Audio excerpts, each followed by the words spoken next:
종려주일은 아까 제가 대표기도 할 때도 말씀드렸지만은 종려주일은 예수 그리스도께서 십자가를 지시는 것이 이제 이번 주간에 금요일이 성금요일입니다. 예수님이 십자가에 죽으시는 날이지요. 그 성금요일 예수님이 십자가에 죽으시기 위하여 예루살렘 성에 어린 낙이 새끼를 타고 입성하시는 날이 바로 종려주일입니다. 왜 종려주일이라고 하느냐? 종려나무와 관계가 있습니다.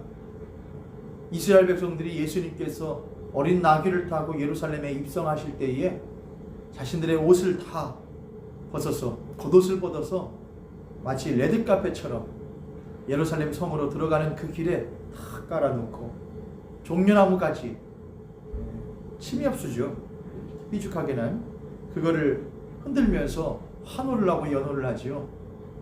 호산나 찬송할지어다 다윗의 자손이여 호산나 하면서 그 예수님의 입성을 환영하고 축복합니다. 물론 그때 이스라엘 백성들의 예수님을 향한 환호와 그 연호는 그들의 인간적인 그들의 기준에서 자신들의 꿈을 이루어줄 메시아로서 예수님을 착각했었던 잘못된 환호였지요. 그랬기에 예수님은 그들의 환호에 크게 신경을 쓰시지는 않았습니다. 그러나 오늘날 교회 공동체로서 살아가는 우리 그리스도인들에게 있어서 종려주일은 예수님이 우리들에게 종려주일을 대하시는 것은 틀립니다. 왜냐하면 우리는 이제 그것을 알고 있기 때문에 그렇습니다. 우리는 이스라엘 백성들이 잘못된 방식으로 예수님을 자신의 꿈을, 자신의 계획을, 자신의 만족을 충족시켜줄 존재라고 여기며 그들을 예수님을 환호했지만 우리 그리스도인들은 이제 그것이 아니라 예수님이 우리의 꿈을 이루어주시는 것이 아니라 우리가 그 예수 그리스도를 바라보고 우리가 예수 그리스도의 그 나라와 하나님의 나라와 하나님의 뜻을 이루는 자로서 우리가 들어가는 것이라고 하는, 그래서 그 예수 그리스도가 참으로 우리의 왕이시라고 우리의 주인이시라고 우리의 머리가 되신다고 하는 의미에서 우리의 심령의 종려나무 가지를 흔들며 우리의 옷을 벗어 그분 앞에 깔아드리며 당신이 나의 왕이시오니 내 나라에 또한 내 마음의 주인이 되어 주시옵소서 라는 마음으로 이 종려주일을 우리 그리스도인들이 지내야 하겠습니다. 그리고 종려주일을 지나 금요일까지, 성금요일까지는 고난주간으로 드려지게 됩니다. 여러분, 사순절이 꽤나 길었지 않습니까? 저도 그렇지만은 지나다 보면은 잊고 살기도 하고 망각하고 살아가기도 합니다. 그러나 고난주간만큼은 여러분이 꼭 시간을 정하여 두시어서 아침이든 저녁이든 꼭 고난주간 동안에는 기도하는 것과 또 말씀을 읽는 일에 여러분이 힘쓰실 수 있기를 부탁드리겠습니다. 종려주일에 대한 성경 말씀을 보면은 가장 좋겠지만 저희들이 그 의미를 모르는 바도 아니고 또한 말씀을 나누지 않은 적도 없었으니 계속 하던 대로 산상수훈과 또한 그 산상수훈 안에 있는 주기도문을 통하여서 말씀을 나누도록 하겠습니다. 여러분과 제가 오늘 함께 나눌 말씀은 마태복음 6장 9절부터 13절까지의 말씀입니다. 마태복음 6장 9절부터 13절까지의 말씀. 여러분의 성경을 다 펴시기를 바랍니다. 마태복음 6장 9절부터 13절까지의 말씀입니다.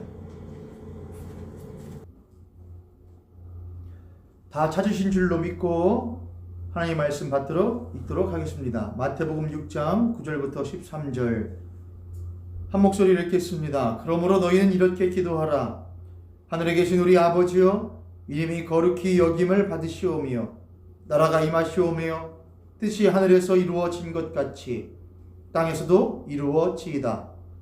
오늘 우리에게 일용할 양식을 주시옵고 우리가 우리에게 죄 지은 자를 사하여 준 것 같이 우리 죄를 사하여 주시옵고 우리를 시험에 들게 하지 마시옵고 다만 악에서 구하시옵소서. 나라와 권세와 영광이 아버지께 영원히 있사옵나이다. 아멘. 이게 바로 산상수훈에 나오는 주기도문이고 오늘 여러분과 함께 중심적으로 나눌 부분은 12절입니다. 한 번 더 읽겠습니다. 12절 시작. 우리가 우리에게 죄 지은 자를 사하여 준 것 같이 우리 죄를 사하여 주시옵고. 아멘. 오늘 이 시간 여러분과 함께 마태복음 6장 12절의 말씀을 가지고 우리 죄를 사하여 주옵소서라는 제목으로 함께 말씀을 나누도록 하겠습니다. 저희들은 지금 산상수훈 가운데의 주기도문을 나누고 있습니다. 짧게 제가 여러분 항상 앞에 짧게라도 요약을 이전의 내용들을 요약하는 것을 여러분 가볍게 여기시지 않기를 부탁드리겠습니다. 전체적인 내용을 이해하지 못하면 방향이 흐트러지게 됩니다. 그래서 항상 중심이 무엇인가, 요점이 무엇인가, 기준이 무엇인가를 항상 확인하고 가는 것이 중요합니다. 그렇지 않으면 우리들은 나중에 가서는 전혀 다른 길로 들어가 있을 때가 있기 때문입니다. 그래서 제가 항상 앞에라도 조금이라도 요약을 전의 내용들을 요약을 하여서 여러분에게 다시 한번 기준을 잡아드리는 것이니 꼭 귀담아 들으실 수 있기를 부탁드리겠습니다. 산상수훈의 핵심은 예수 그리스도께서 율법의 완성이 되신다고 하는 것입니다. 이전에 사람들의 행위와 사람들의 관습과 사람들이 열심으로써 구원받을 수 있는 것은 틀렸다는 것을 말합니다. 그것이 율법이 절대로 사람을 통하여서 완성될 수 없다는 것이죠. 그러나 율법은 온전히 예수 그리스도로 말미암아 완성되어질 수 있다고 성경은 말합니다.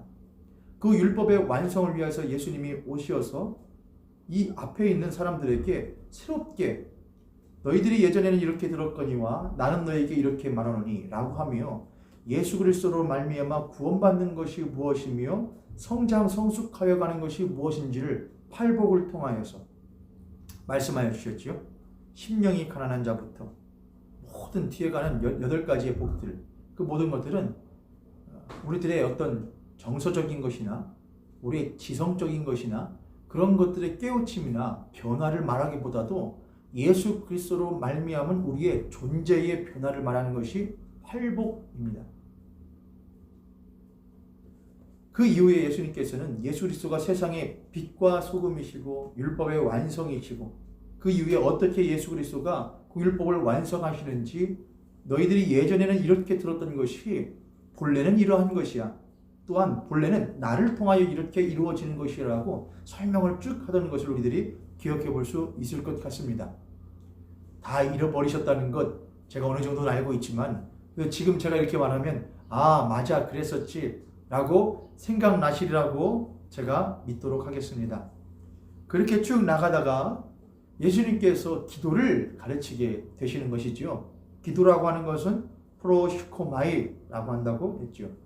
기도는 단순한 일방통행이 아닌 쌍방의 교제이고 대화가 기도입니다. 그러나 그러한 기도가 하나님과 사람의 기도는 절대로 이루어질 수 없는 기도, 절대로 이루어질 수 없는 쌍방의 대화였다는 것을 말씀드렸습니다.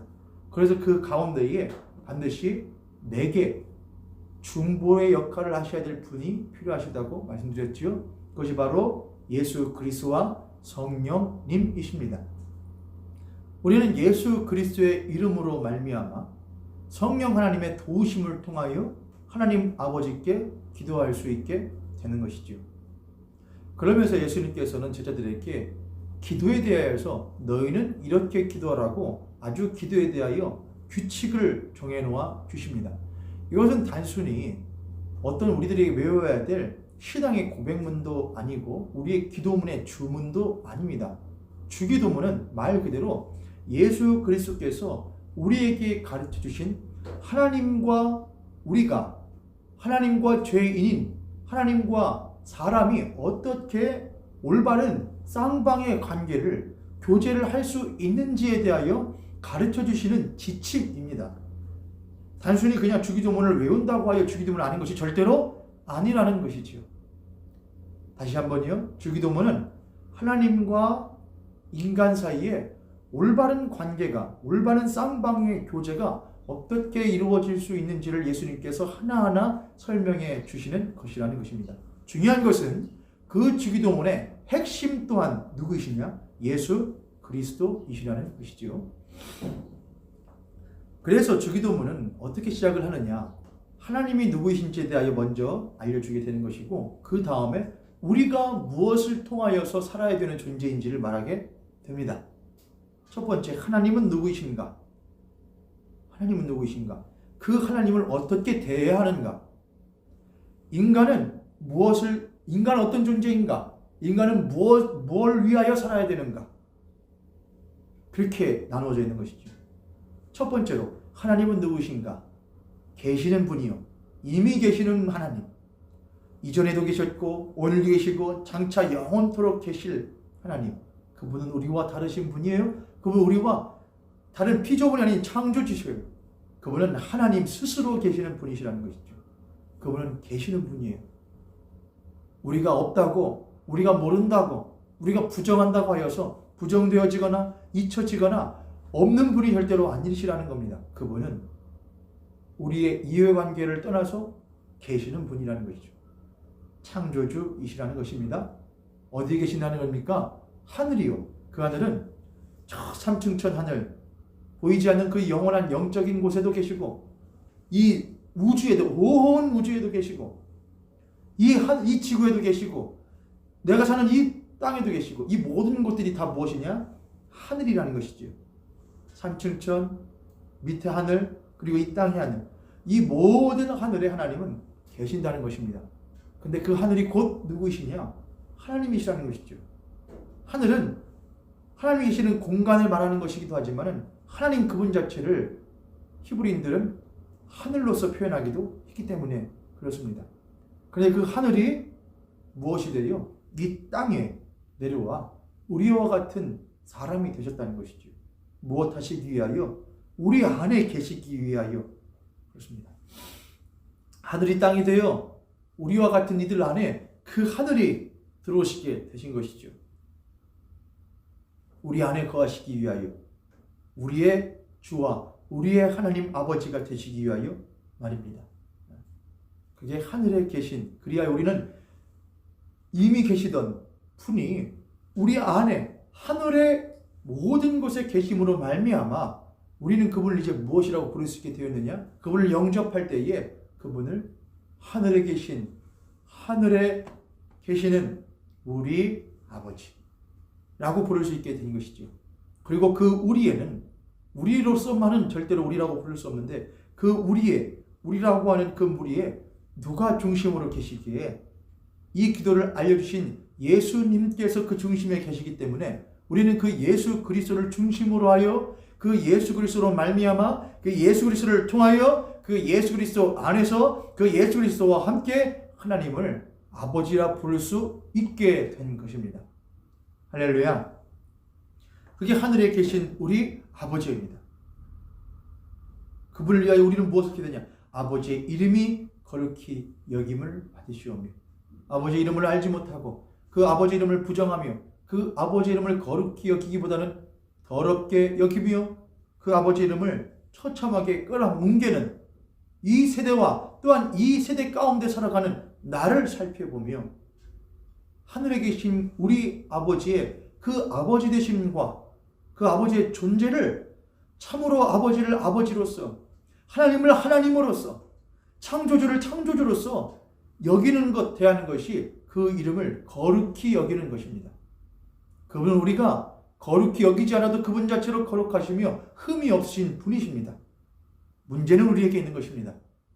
우리가 그분을 거룩히 여기지 못하는 존재, 그분을 부정하는 존재였기 때문에 그렇습니다. 그러나 이제 우리가 예수 그리스도로 말미암아 거듭나게 되었을 때에 우리는 그분을 이제서야 비로소 아버지답게, 하나님답게, 창조주답게 그 이름을 거룩히 여길 수 있게 되는 것이죠. 하늘에 계신 우리 아버지여, 이름이 거룩히 여김을 받으시오며 아버지의 나라가 이 땅에 임하게 하시오며 그 하나님의 나라, 하나님이 통치하시며 하나님이 다스리시며 하나님이 주인 되시는 그 나라가 세상의 많은 문화와 세상의 많은 가치관과 그 모든 것들을 통솔하는 더러운 사단 마귀에 의하여 좌지우지되고 있는 이 세상, 이 땅 위에 또 그 사단 마귀에 의해서 나도 속으면서 그 사단 마귀의 종노릇하고 있는 나의 나라 위에 하나님이 다스리시는 그 나라가 임하시게 하여 주시옵소서 라고 우리는 기도하게 되는 것이죠. 아버지 나라가 임하게 하시오며 아버지의 그 뜻이 하늘에서 이루어진 것 같이 땅에서도 이루어지게 하옵소서. 그 아버지의 뜻은 사랑입니다. 사랑. 서로 쌍방 간의 교제가 이루어지는 것이요. 영적인 세계에서 하나님과 성삼위 하나님 세 분께서 한 하나님이신데 세 분 하나님이 서로가 무엇하시는 서로 사랑하셨던 것처럼 우리도 이제 무엇하는 서로 사랑할 수 있게 되는 것이 그 아버지의 뜻입니다. 그리고 그 뜻은 우리의 힘과 노력으로 성취되어지는 것이 아니라 예수 그리스도의 십자가의 대속으로 말미암아 예수 그리스도의 십자가의 구속의 사건으로 말미암아 또한 그 구속의 사건으로 인하여 성령께서 임하시고 강권하심으로 말미암아 우리는 그 예수 그리스도로 말미암아 하나님 아버지와 함께 누리게 되는 그 사랑의 그 뜻을 이룰 수 있게 되는 것이죠. 그래서 우리는 기도하는 것입니다. 아버지의 뜻이 이 땅에도 우리에게도 임하게 하여 주셔서 그 사랑이 우리와 함께 사랑의 교제를 나누시고자 하시는 그 뜻이 예수 그리스도를 통하여 나의 삶에도 이루어지게 하여 주시옵소서라고 기도하는 것입니다. 이렇게 해서 하나님은 누구이신가? 또한 하나님을 위하여 우리가 하나님에 대하여 무엇을 기도할 것인가를 정리를 했습니다. 그리고 이어서 나왔던 것이 우리는 누구인가에 대한 것입니다.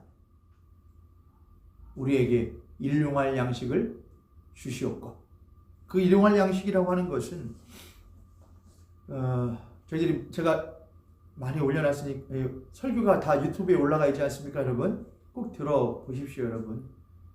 들으시면은 한 번 들어서는 안 될 것 같으면 두 번 들으시고 세 번 들으시고 해보십시오. 그러시면은 이 말이구나 이해가 좀 되실 겁니다. 제가 여러분에게 최대한 쉽게 설명하고 싶은데요. 쉽게 설명하는 것은 기억에는 오래 남을지 몰라도 깊은 이해를 주지는 절대로 못합니다, 여러분. 그래서 사람들은 깊은 이해를 하기보다는 쉬운 이해를 하기를 원하기 때문에 쉬운 설명을 찾아다닙니다. 그러나 여러분, 절대로 여러분이 잊지 마셔야 될 게 있어요. 초등학교 때 하는 것은 이해가 쉽지요. 그런데 그 아이가 성장했는데 그 아이에게 여전히 쉽게 설명을 해줄 수가 있습니까? 유명한 강사들이 아무리 쉽게 설명을 해주어도 그 설명을 우리들이 들을 때는 절대로 이해가 되지 못해요. 왜요? 우리의 수준이 따라가지 않기 때문에 그렇죠. 어느 정도 지식이 차 있어야 유명한 강사들이 쉽게 설명해 주는 것이 그 말이구나 이해되지는 것이지 절대로 그 이상 넘어갈 수는 없습니다, 여러분. 그러니 쉬운 이해를 찾아다니지 마십시오. 오히려 어려운 것을 찾아다니세요. 그리고 들으세요. 그래 여러분의 이해가 깊어지게 됩니다, 여러분. 저도 그래서 여러분에게 쉽게 하기보다는 여러분에게 최대한 할 수 있는 한 설명을 깊게 해드리려고 해요. 그러니 당장 이해가 안 되시더라도 꼭 다시 들어보시고 두 번 들어보시고 세 번 들어보시길 바랍니다. 그러면 이해가 되실 거예요. 여러분이 이해가 돼서가 아니고 성령님께서 여러분에게 이해가 되시도록 도우실 것이라고 저는 믿습니다. 유튜브에 있는 설교를 꼭 들어보십시오. 그러면 우리는 누구인가? 우리는 양식을 구할 수밖에 없는 존재, 유한한 존재, 피조물, 죄인이라는 것입니다. 배고픈 자요, 굶주린 자요, 목마른 자라고 하는 것이죠. 그러나 우리가 필요한 제일 중요한 양식은 하나님은 우리들에게 영혼, 육이 전인적으로 모두 다 배부르기를 원하시고 강건하기를 원하신다고 말씀드렸지요. 그러나 순서가 있습니다. 밑에 것부터 영혼, 육이 있는데 육의 것부터 채워주면은 그는 육의 것이 제일로 가깝게 밀접하게 즉각적으로 반응되어지기 때문에 그것만 먹고 그 자리를 뜨려고 합니다. 누가 그랬죠? 예수님을 따라다니던 사람들이 그랬지 않습니까? 무리들이 그랬지 않습니까? 오병이어로 떡 먹여주니까, 빵 먹여주니까, 물고기 먹여주니까, 병을 낫게 하니까, 사람들은 저마다 그것 무엇만 자신의 육적인 것이 채워지니까 그것만 보고 따라다녔던 것이지요. 결국은 어떻게 했습니까? 다 떠났지요. 무엇 하실 때요? 예수님이 말씀을 하실 때요. 그들의 영을 살리시려고 하실 때요. 모두 다 이 말씀은 어렵도다. 누가 이렇게 할 수 있고 이해할 수 있고 살 수가 있냐고서는 다 떠났다는 것입니다. 진득하게 있어야 되는데. 그래서 예수님은 우리들의 영혼 육 가운데에 우리의 육신적인 것과 우리의 혼적인 것과 영적인 것을 모두 다 골고루 성장시키려고 하는데, 여러분과 저도 그렇지만 여러분도 그렇지만은 우리의 이 육신과 우리의 이 혼은 심히 부패하고 마음은 부패하고 우리의 육신은 참으로 무엇하여서 무지하여서 우리의 영이 채워지는 것을 기다릴 수가 없다는 것입니다. 관심이 없다는 것입니다. 그래서 하나님은 때로 이러한 것들의 궁핍과 이러한 것들의 탈락과 상실을 주시어서 이 영혼의 것에, 가장 중요한 영혼의 것에 집중할 수 있도록 하나님께서는 도우십니다. 그때 우리는 비로소 뭘 하게 되느냐?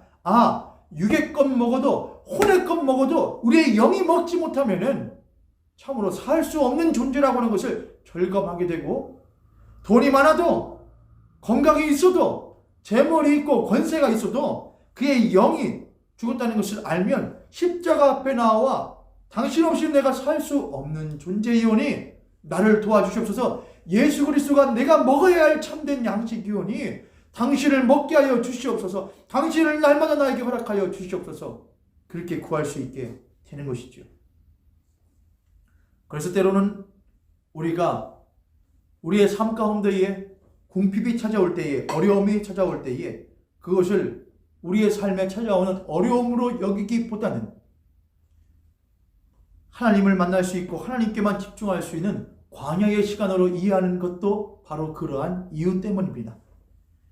우리가 우리의 육신과 우리의 혼적인 양식에 치중되어져서 살아갈 때에 참된 양식 먹지 못하였던 것을, 우리의 육신과 혼의 것을 궁핍하게 함으로 말미암아 깨닫고 그 광야에서 예수 그리스도에게만, 우리의 참된 양식 되시는 예수 그리스도에게만 목매고 붙드는 사람이 되는 것, 그것이 그리스도인입니다. 그게 존재입니다. 우리가 누구인가? 우리는 예수 그리스도 없이는 살 수 없는 존재이다.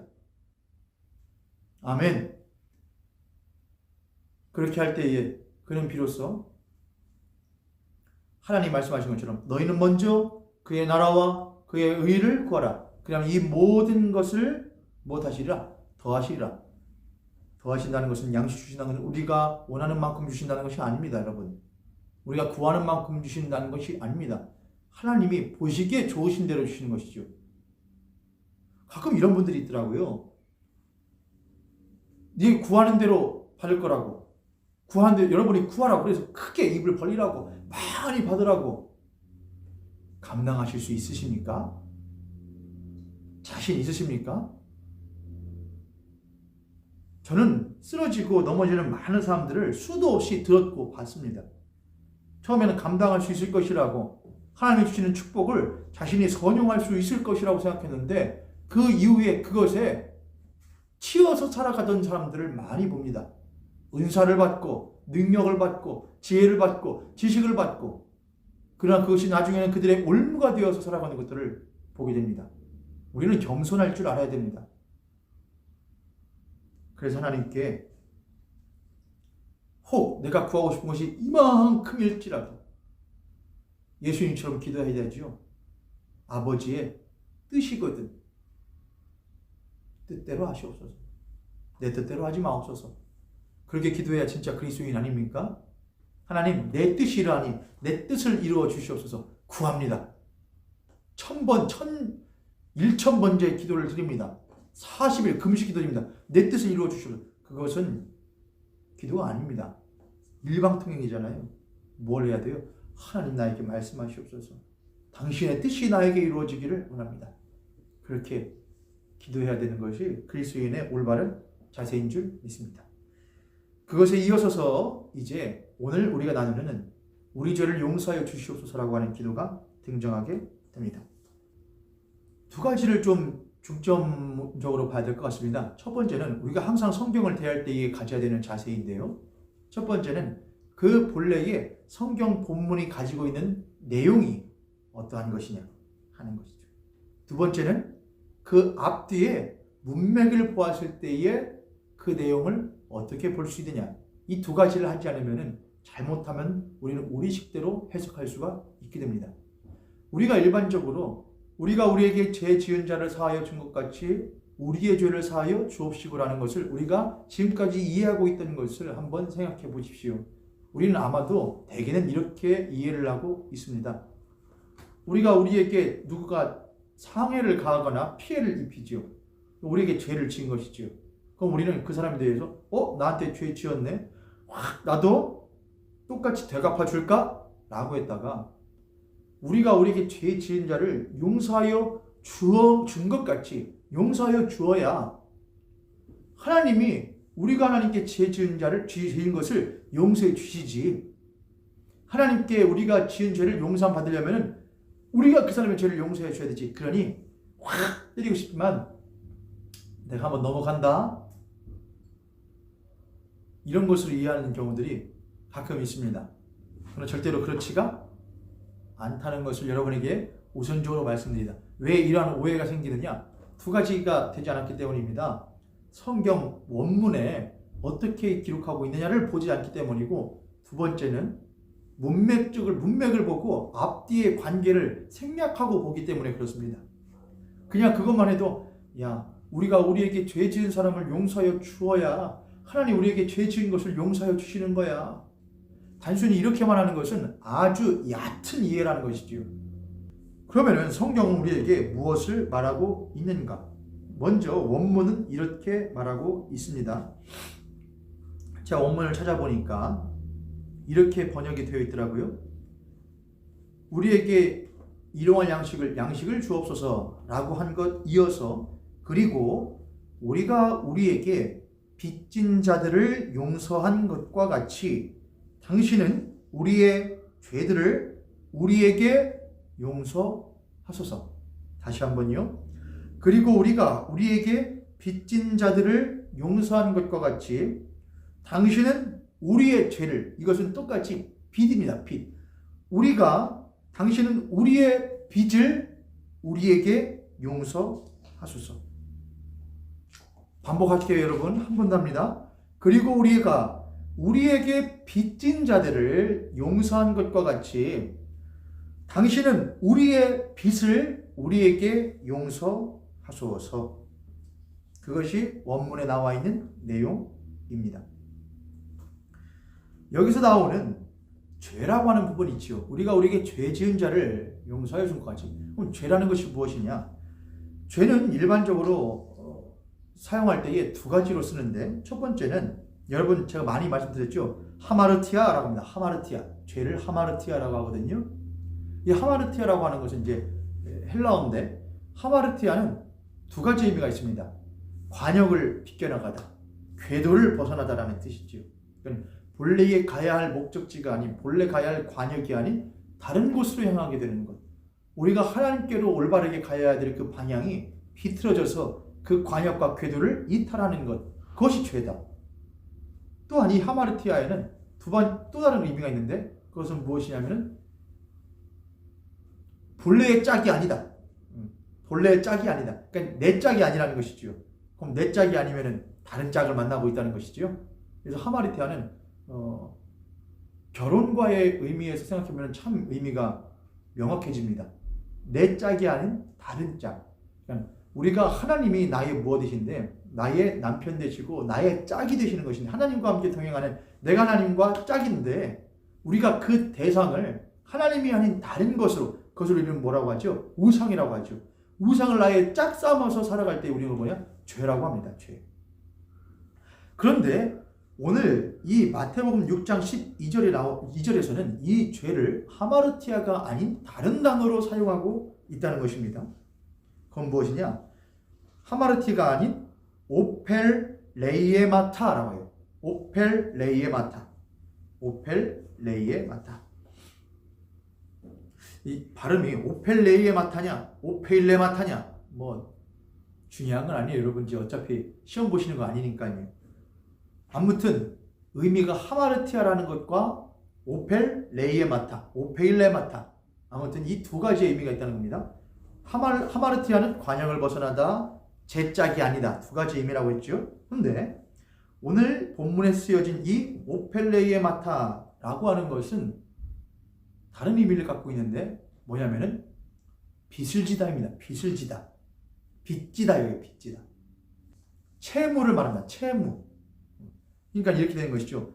그리고 우리가 우리에게 채무를 빚을 진 사람의 그 빚진 것을 그럼 용서해 준다는 것은 뭘 말하는 것이죠?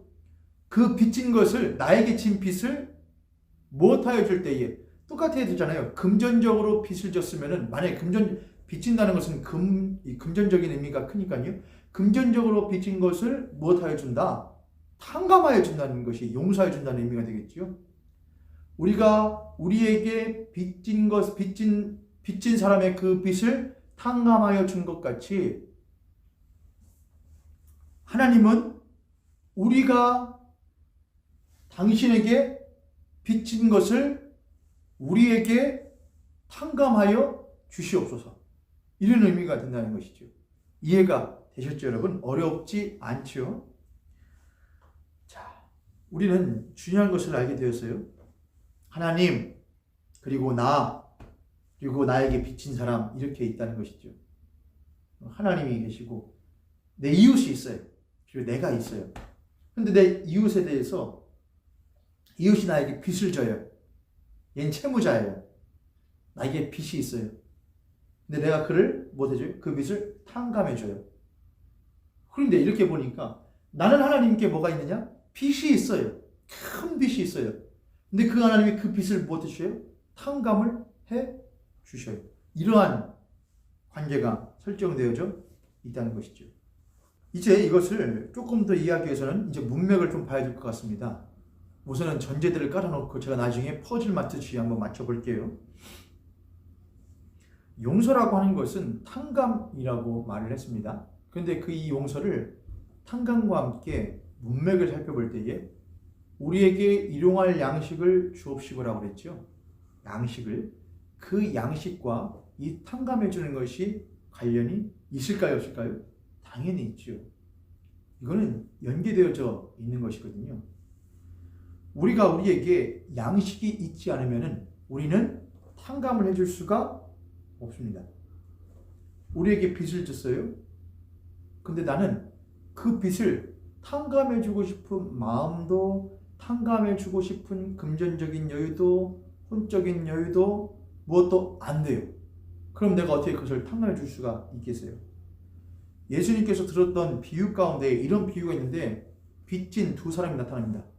한 사람이 왕에게 큰 빚을 지지요. 근데 그 빚을 탕감을 해줍니다. 그 갚지만 그 대상은 큰 차이가 있죠. 무엇이요? 이 사람은 빚진 사람이고 이 사람은 그 빚이 아무것도 아닐 만큼 큰 부를 소유한 사람입니다. 어마어마한 격차가 있죠. 그런데 그 빚을 졌던 사람이 이 왕에게 탕감을 받고 돌아가던 길에 자기가 왕에게 졌던 빚에 비하면 너무나 적은 빚을 빚진 사람을 만나게 됩니다. 채무자를요. 그리고 그 채무자를 닥달을 하죠. 왜 빚을 갚지 않냐고. 그 이야기를 왕이 듣고 그 탕감해줬던 사람을 가져다가 목에다 가둬버리죠. 그 비유를 여러분 알고 계시지요? 빚을 갚아주는 것은 없는 사람은 갚아줄 수 없습니다. 있는 사람이 갚아줄 수 있죠. 나도 지금 내 코가 석자인데 어떻게 다른 사람의 빚을 갚아줄 수가 있겠습니까? 빚을 빨리 갚으라고 독촉을 해도 모자랄 판에요. 그렇지 않습니까? 그래서 이 양식, 우리에게 일용할 양식을 주옵소서라고 할 때에 그 양식을 여러분이 생각해 보시면은 제가 지난주에 그렇게 했습니다. 여러분, 우리에게 일용할 양식이라고요. 나에게 일용할 양식이 아니고요. 왜요? 우리가 우리에게 일용할 양식을 성경의 출애굽기에서 보면은 하나님이 이스라엘 백성에게 만나를 주실 때에 너희들은 너희들의 집에 거하는 너희들의 그 처소에 거하는 자들을 위한 것도 가져가라고 그래요. 그게 무슨 말이에요? 왜 그 사람들은 안 나오고 있어요? 대표로 한 명씩만 나오는 거예요? 아니었어요. 각 사람이 나와서 가져가는 것이었는데 나올 수 없는 자들이 있었을 거 아니에요, 여러분. 육신적으로 연약하거나 병약한 사람들은 또한 장애가 있는 이들은 그것들을 가져오기가 쉬운 일이 절대로 아니지 않습니까? 그럴 때에는 그들의 몫을 그 집에 한 사람이 가서 그들의 몫까지도 가져올 수 있게 되는 것이죠. 그래서 우리에게 일용할 양식을 주옵소서. 그 우리는 우리의 주변에 있는 이웃들이에요. 쉽게 먹을 수 없고 쉽게 취할 수 없고 쉽게 얻을 수 없는 이웃들이에요. 그들을 위해서 우리가 일용할 양식을 거두어서 그들의 일용할 양식을 채워줄 수 있게 되는 것이죠. 하나님 그걸 원하셔요. 내 것만 챙기라고 있는 만나가 아니에요. 우리들의 것을 챙기라고 있는 만나이죠. 하나님은 그 관계를 보시는 거예요. 이해되셨죠, 여러분? 그리고 이어서 나오는 것이 또한 관계 아닙니까? 관계. 우리가 우리에게 죄 지은 자와 우리가 하나님께 죄를 지은 나, 하나님과 나와 내 이웃이 또 관계의 상황 아닙니까? 자, 이 정도 알려드리면 이제 여러분은 이 말씀이 어떤 말씀인지 여러분 벌써 이제 눈치를 채셨을 것 같습니다. 죄는 여기서 말하는 죄라는 것은 곧 빚을 지는 것이고 용서는 그 빚을 감하여 주는 곧 탕감시켜 주는 것입니다. 하나님께 우리가 그럼 어떻게 무슨 빚을 졌느냐? 성경은 바울을 통하여서 물론 우리가 사랑의 빚을 졌다라고 말을 합니다. 그래서 바울은 교회들을 향하여서 내가 너희들에 대하여 또한 헬라인이나 유대인에 대하여 내가 빚진 자라고 말합니다. 빚진 자. 내 이웃이 나에게 대하여 빚을 진 자라고 채무자라고 한다면은 그럼 나는 누군가의 이웃 아닙니까, 여러분? 그럼 나는 그 이웃에 대하여 또한 무엇이 되겠지요? 빚을 진 자가 되겠지요?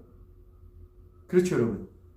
나가 있고 이웃이 있어요. 하지만 그 이웃이 자리를 바꿔서 그 이웃의 관점에서는 내가 뭐예요? 이웃이잖아요. 그럼 내가 뭐예요? 이 사람에게 빚진 자인 것이죠. 그러니까 서로 못한 자예요? 서로 빚을 지는 자예요. 인간관계는 절대로 녹록하지 않습니다. 인간관계는 우리가 흔히 말하지만 사람은 혼자 살 수 없다라는 말을 합니다. 사람은 사회적 존재라고 말을 합니다. 가정도 하나의 사회지요. 가족도 하나의 가정 식구도 사회이고 가족도 사회이죠. 교회 공동체도 사회이죠. 세상도 사회이죠. 인간이라고 하는 존재는 이 사회 공동체 안에서 서로 얽혀져 있는 관계 가운데서 살아가는 존재들입니다. 그럼 이들을 결집시키는 것은 무엇이냐?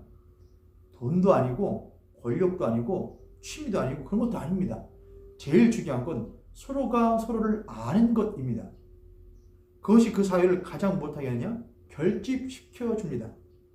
이념이나 어떠한 이윤이나 그런 것들은 여러분 보세요. 회사 공동체가 이윤만을 따지고 사람들 탁탁탁 자르면은 그 회사가 온전하게 결집이 될 수 있습니까? 없습니다. 그것은 무엇을 위한 것이지? 그건 사회 공동체라 아닙니다. 기업 공동체죠. 뭘 위하여? 자신들의 이윤을 찾아먹기 위하여서 조건부로 모여져 있는 것이죠. 그런 조건부로 모여져 있는 곳에서는 절대로 뭘 경험할 수가 없느냐? 관계를 경험할 수가 없습니다. 그렇죠, 여러분. 저마다 자신의 목적과 자신의 이윤과 자신의 이익을 그 속에서 꿈꾸면서 맺어져 있는 관계는 절대로 깊은 관계를 맺을 수가 없다는 것입니다. 사람들은 그런 관계 가운데서 스트레스를 받습니다. 압박을 받죠. 그냥 마음 툭 터놓고 서로서로 무엇할 수 있는 내 것, 네 것 따지지 않고 나 잃을 것, 너 잃을 것 따지지 않고 그냥 같이 조금 나눌 수 있는 그런 대상 없을까? 그게 바로 사랑의 관계이지요. 사랑의 관계. 내 것이 너 것이고 너 것이 내 것인 관계. 서로의 담장이 없고 서로의 장벽이 없고 서로가 상통하는 관계. 그것이 인간 사회죠. 물질뿐만이 아니라 먼저 무엇이 통하는 서로가 마음이 통하는 관계 말입니다.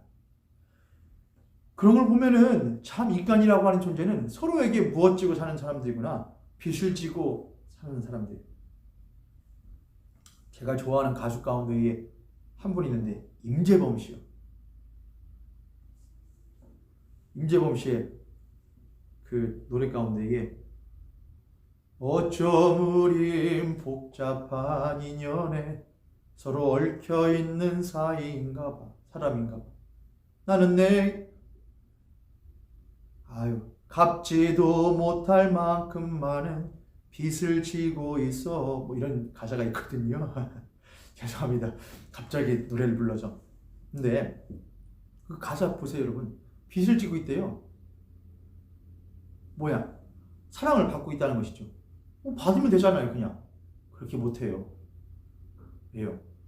사람이 내가 정상적인 사람이면은 내가 부모로부터, 내가 자녀로부터, 내가 친구로부터, 내 형제와 자매로부터, 내 이웃 사회로부터 사랑을 받게 되면은 또한 그 사랑을 못해주고 싶은, 그 사랑을 되돌려주고 싶은 마음이 있는 것이 사람이고, 그게 인지상정 아닙니까? 그것이 고장난 것을 잘못된 사람, 비정상적인 사람, 비정상적인 사회라고 말하지 않습니까? 주고 받고 가는 게 있고 오는 게 있는, 서로가 사랑을 주고 또한 받은 사랑을 되돌려주고, 그렇게 하여 서로가 못하는, 서로 사랑하는 것이 진짜 인간 사회이고 사람 사는 세상인 것이지요. 그러한 면에서 우리는 우리의 이웃에게, 내 이웃이 나에게 죄를 지고 있다는 것은 뭘 말하는 것이죠? 마땅히 주어야 할 사랑을, 마땅히 갚아야 될 사랑을 갚지 않고 있다는 말이지요. 반대로 나도 그에게 마땅히 갚아 주어야 할 사랑을 갚아주고 있지 않은 것이지요. 그래서 그와 나는, 이웃이 서로가 서로에게 무엇한, 서로가 서로에게 빚만 지고 있는 채무의 관계를 맺어가고 있다는 것입니다. 목사님, 나는 열심히 내 이웃 돌보고 있어요. 봉사도 하고요. 부를 이웃도 돕고요. 뭣도 하고요. 좀 많이 해요. 예, 그거 잘 하시는 겁니다. 그런데 이것은 주기도문 아닙니까? 그리고 이미 전제가 있지 않습니까? 우리에게 일용할 양식을 주옵소서. 먼저 핵심적인 부분부터 먼저 해야 된다는 것입니다. 이웃 간에 봉사하십시오. 도우십시오. 먹을 것도, 입을 것도, 마음도 나누십시오. 그러나 그에게 먼저 갚아줘야 될 것은 무엇이냐? 먼저 갚아줘야 될, 탕감시켜줘야 될 것은 사랑입니다. 제가 말씀드렸죠. 부자여야, 왕이 그 큰 빚을 진 자일지라도 많은 것을 가지고 있는 사람에게 오니까 그 왕이 너 그거 갚아줄게. 그렇게 되는 것이지, 있도 않으면서 자기도 없으면서 갚아줄 수 있는 사람은 없다는 것입니다. 내가 나에게 물질이 있으면 갚아줄 수도 있고, 뭐 해줄 수도 있고, 먹을 것이 있으면 나눠줄 수도 있죠. 그러나 우리는 기본적으로 아주 없는 것이 있습니다. 그것이 무엇이냐? 일용할 양식이 없습니다. 그 일용할 양식이 누구이시냐? 바로 예수 그리스도이시라는 것이죠. 우리에게 제일 중요한 것이 무엇이냐? 예수 그리스도이시다. 내게 제일 귀한 것이 무엇이냐? 예수 그리스도의 십자가의 사랑이다. 나에게 가장 고귀한 것이 무엇이냐? 예수 그리스도의 십자가로 말미암은 하나님의 은혜이다. 그것이 내가 배불리며 사는 이유이다. 그것이 나를 살게 하는 것이다. 하나님이 예수 그리스도를 우리들에게 보내주실 때에 그 예수님을 우리들에게 오시어서 우리가 그에게 하나님께 진 빚, 절대로 갚을 수 없는 큰 빚을 갚아주셨어요. 누구를 보내셔서? 예수 그리스도를 보내셨어요. 이게 너희들의 죄를 너희들 나에게 마땅히 너와 내가 사랑의 관계를 맺어야 되는데 너희들은 나에게 전혀 사랑을 주지 않아. 다른 짝을 찾아서 다른 것에게만 사랑을 줘. 나는 항상 너만을 바라보고, 나는 항상 너만을 생각하고, 나는 항상 너만을 위하여 사는데 너는 나를 바라보지 않아. 넌 나에게 큰 빚을 진 존재야. 우리가. 그런데 내가 너를 한없이 사랑하여 네가 나에게 진 그 큰 사랑의 빚을, 나는 사랑이 풍성한 하나님은 사랑이시니까요. 나는 사랑이 풍성한 그 사랑으로 너에게 그 사랑을 부어주어 그 사랑의 빚을 탕감시켜줄게 하고 내어주신 것이 무엇이에요?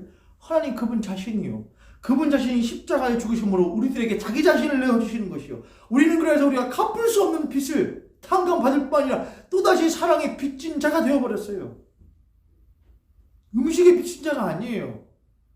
건강의 빚진 자가 아니에요. 재물과 권세의 권력의 빚진 자가 아니에요. 우리는 하나님께 사랑의 빚진 자가 되었어요. 갚을 수 없는 사랑의 빚진 자예요. 하나님 우리에게 예수 그리스도를 주셨습니다. 되돌이켜보면은 하나님 나에게 무엇을 주셨는가? 무엇을 나에게 그렇게 크게 주셨는가? 저는 가끔 사람들이 간증할 때 짜증이 날 때가 있어요, 여러분. 하나님 나에게 막 돈을 어떻게 주셨대? 하나님 나에게 건강을 어떻게 주셨대? 나에게 자녀를 어떻게 하셨대? 그런 것 가지고 희희낙낙하는 거 보면 짜증이 나요, 여러분. 여러분 짜증 안 나세요? 그거 무엇과 같은 거냐? 이런 거죠. 제가 제 자식을 사랑하는데 목숨받지 사랑해요. 근데 얘가 어쩌다가 제가 매일 저한테는 별로 고마운 것도 감사한 것도 없던 녀석이 제가 무엇 한번 하면 어쩌다가 돈 10,000원 주면서 맛있는 거 한번 그러면 아빠가 이 10,000원 줬다고, 아빠가 나를 사랑하는 게 분명하다, 그러면은 기분이 좋을까요? 어쩔까요? 물론 뭐 그렇게 썩 나쁘진 않겠지만 왜 좋아하네. 그럼 왜 하려고. 근데 이런 마음도 있겠죠. 내가 언제 너 사랑 안 했냐? 넌 내가 10,000원짜리 쥐어줘야 내가 널 사랑하는 줄 아냐? 아빠는 널 위해서 목숨도 버릴 수 있는데?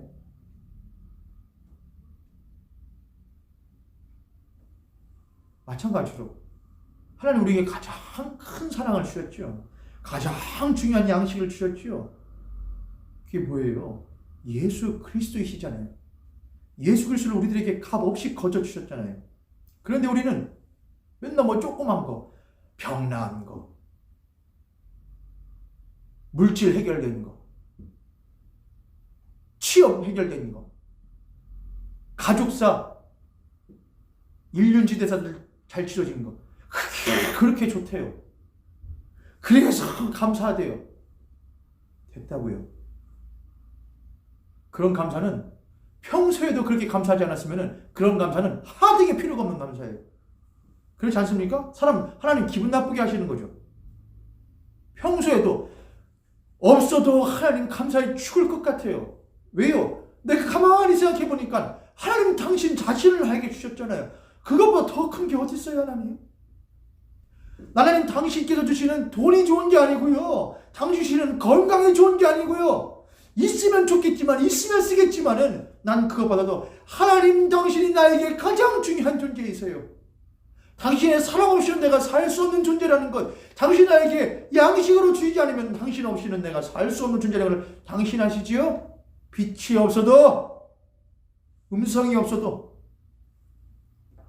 당신이 있음으로 내가 있고, 당신이 내 곁에 머물러 내가 부르셨다고요. 주여, 꽃처럼 향기 나는 나의 생활이 아니어도 나는 당신이 좋을 수밖에 없어요. 주 예수 나의 당신이요. 좋을 수밖에 없어잖아요, 여러분. 그게 사랑의 빚진 자의 삶이잖아요. 그게 사랑의 빚진 그리스도인의 모습이잖아요. 삶에 지쳐서, 삶에 얽매여서 있을 그때에 가만히 십자가를 생각해 봅니다. 가만히 십자가를 지시기 위하여 어린 나귀를 타고 예루살렘 성으로 입성하시는 예수 그리스도를 생각해 봅니다. 그분은 무엇을 위하여 그렇게 십자가를 치는가? 그리고 나는 무엇 때문에 그 예수 그리스도를 믿으면서 무엇에 그렇게 억눌리고 찔려서 십자가에 죽으신 예수 그리스도 앞에서 가타 부타 당신이 있다 없다, 나를 사랑한다 사랑하지 않는다, 나를 축복한다 축복하지 않는다, 어찌 내가 그 십자가 앞에서 말할 수가 있겠는가?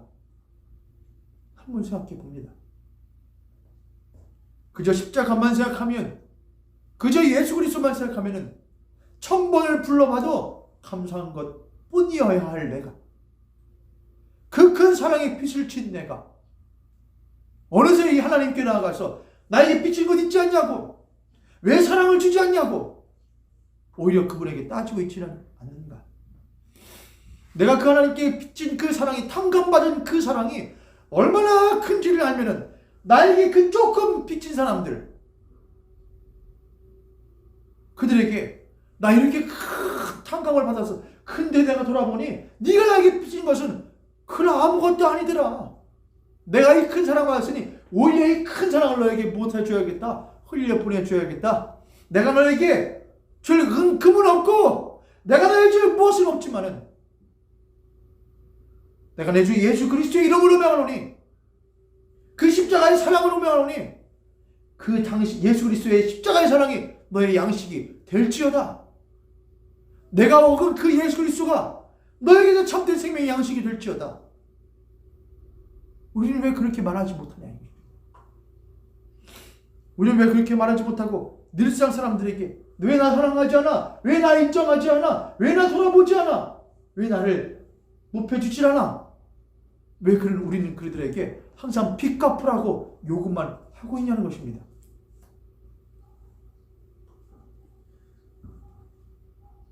옹졸한 사람들, 마음이 좁은 사람들은 항상 다른 사람들이 자기를 인정해주지 않는 것에 대하여 마음에 분을 품고 삽니다. 내가 이렇게 사랑해줬고, 내가 이렇게 용서해줬고, 내가 이렇게 품어주었는데 날 그렇게 대해 배은망덕한 것. 그런 마음이 드는 것은 인간의 자연스러운 마음이긴 하지만 인간 사이에서도 수양과 수련을 한 이들은 그렇게 하지 않아야 됨을 압니다. 그래서 그들은 오히려 품고 살려고 합니다. 유교에서는 그런 이들을 군자라고 하죠. 그러나 소인배들은 마음이 좁아서 항상 그 좁은 마음에 인정 욕구가 채워져야만이 합니다. 그러나 그 좁은 마음은 비워지기도 빨리 비워져서 계속 채워지는 욕구가 조금이라도 없으면 금방 비워져서 사람들을 향하여서 왜 나를 채워주지 않느냐고 말을 하게 되는 것이죠. 그러한 소인배인 우리를 하나님께서 사랑하시고 긍휼히 여기시어서 소인배였던 우리를 십자가에 죽게 하시고 우리가 이제 예수 그리스도로 말미암아 예수 그리스도 안에서 살아갈 수 있게끔 만드셨다는 겁니다. 그 사랑 안에서. 그럼 우리 이제는 뭐냐? 대인배처럼 살아야 되는 것이죠. 큰 예수 그리스도의 마음을 가지고 살아야 되는 것이죠. 사랑을 주고 참된 양식을 사람들에게 먹이며 물심양면으로 또한 제일 중요한 영혼의 양식을 먹이면서 살아야 하는 것이 우리 그리스도인들 아니겠습니까? 우리가 우리에게 빚진 자들을 탕감하여 준 것 같이 당신은 우리의 죄들을 우리에게 용서하소서. 이것이 우리가 그냥 볼 때에는 무엇한 것처럼 우리 한글로만 보면은, 한글 성경으로만 보면은 조건부 같지 않습니까? 우리가 우리에게 죄 지은 자를 용서하여 주었으니 당신 우리에게 죄 지은 자를 용서하여 우리가 지은 죄를 용서하여 줘서 조건부 같이 여겨지지 않습니까? 그러나 그것은 그렇기도 하지만 또한 아니기도 합니다. 그 부분은 다음 주에 이어서 여러분과 함께 나누도록 하겠습니다. 사랑하는 모이게 성도님들, 아무쪼록 요즘에 코로나19로 인한 사태 가운데서 나날을 살아가다 보니 모든 것들이 그쪽으로 연결되어지는 것일 수도 있겠지만은 이 주기도문을 계속해서 보면서 참 맞추어지는 것 같다라는 생각을 많이 합니다. 교회가 왜 있을까? 우리의 교회 밖에 이웃인 세상에게 사랑을 주라고요. 근데 교회에 항상 조건이 있는 것 같아요. 우리의 것을 빼앗지 않는 한에서. 근데 우리의 것을 빼앗지 않는 한에서 너희들을 섬긴다. 근데 그 우리의 것이라고 하는 것이 신앙이나 신조이거나 한다면 모르겠는데, 그것이 아닌 교회 공동체가 모여서 드리는 예배의 방식이나 예배의 방식이나 모여서 함께 먹는 식탁의 방식을 빼앗아 가는 것이라고 한다면 전 충분히 주어야 된다고 생각합니다. 그것에 대하여 왜 뺏어가냐고 해드릴 문제가 아니라고 생각을 합니다. 우리가 우리에게 빚진 자들을 열심으로 우리에게 주신 큰 사랑을 가지고 탕감하여 주어야죠. 먹으라고요. 살라고요. 당신들을 살리려고 우리가 있는 거라고요. 그렇게 해야 될 때에 우리 죽는다고, 나 먹을 것 없다고 그렇게 말하는 교회가 되어서는 안 될 것 같습니다. 그렇게 세상을 먹이고 세상의 사랑의 빛을 마음껏 탕감해 줄 수 있는 모현교회, 또한 우리 성도님들 되시기를 우리 주 예수 그리스도의 이름으로 간절히 축복합니다.